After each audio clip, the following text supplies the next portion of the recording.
Finding a franchise quarterback is hard. In order to get one, you need to find someone with the abilities of those found in a franchise quarterback through either the draft, free agency, or trades with other teams.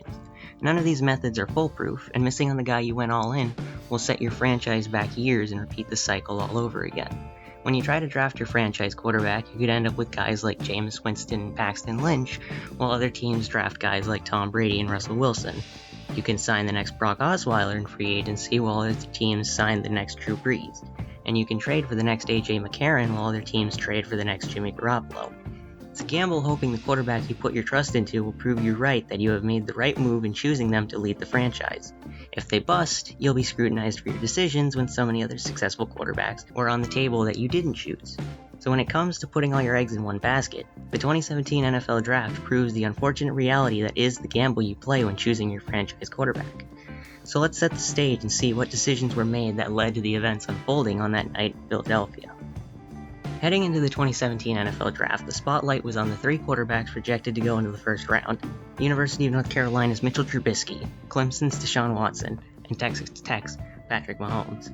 Holding the first overall pick was the 1-15 Cleveland Browns, once again looking for a franchise quarterback to lead them out of their misery for the 13th millionth time.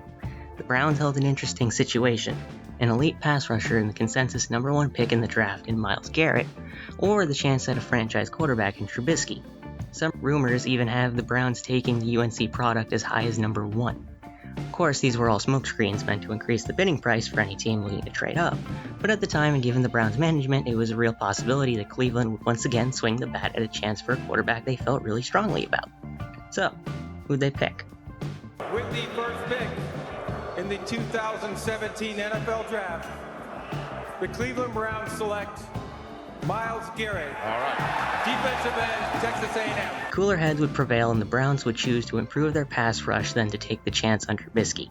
The Browns would kick the can down the road and take their QB of the future in DeShone Kizer in the second round, who wouldn't make it in the league and is currently a free agent after bouncing around the Packers and Raiders.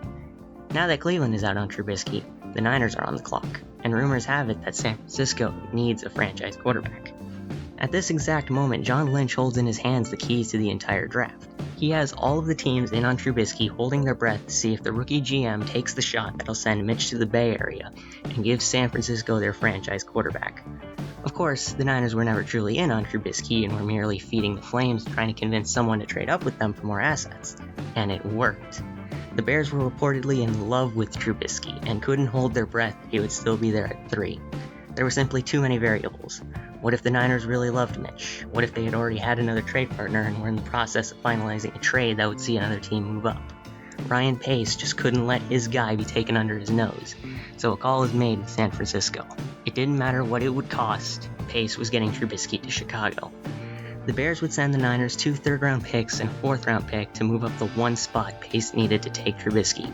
And so a deal is done, and the Bears pick is in. With the second pick in the 2017 NFL Draft, the Chicago Bears select Mitchell Trubisky, quarterback, North Carolina.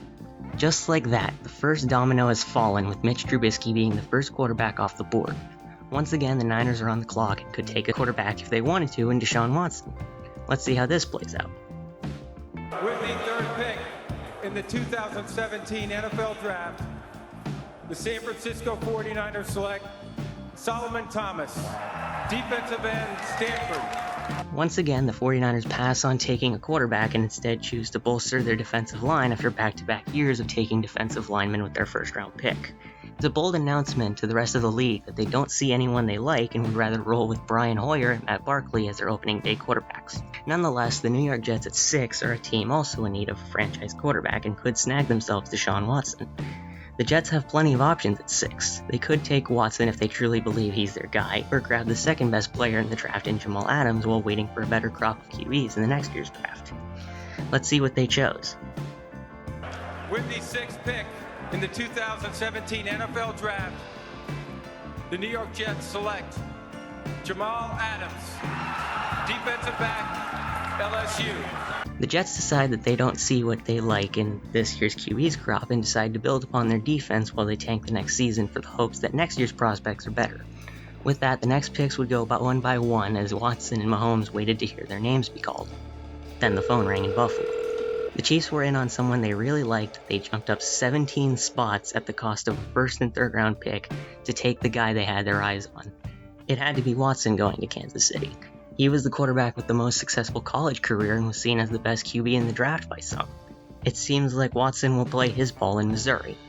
With the 10th pick in the 2017 NFL Draft, the Kansas City Chiefs select Patrick Mahomes, the second quarterback. In an unexpected move, the Chiefs moved up to take the project quarterback, Pat Mahomes, the QB with possibly the best potential if he landed in the right situation. Luckily for him, he went to understudy under Andy Reid and was under no obligation to be the team's starting quarterback for the first year. Mahomes would be given the time and coaching he needed to truly develop into a great player in the Chiefs' offense, but that still leaves one more quarterback waiting to hear his name, Deshaun Watson. Watson had seen two teams trade up to take other quarterbacks in his draft class and multiple other teams pass on him for other players. As the Saints solidified their defense with the addition of Marshawn Lattimore, it seemed that Watson would be heading to Cleveland after all, as at number 12, Cleveland stood, and Watson was still there. Then, the phone rang. It was Houston. The Texans were still reeling from their disastrous bid on Brock Osweiler and were left at the altar by Tony Romo after he chose to hang up the cleats and head to CBS instead of continuing his career.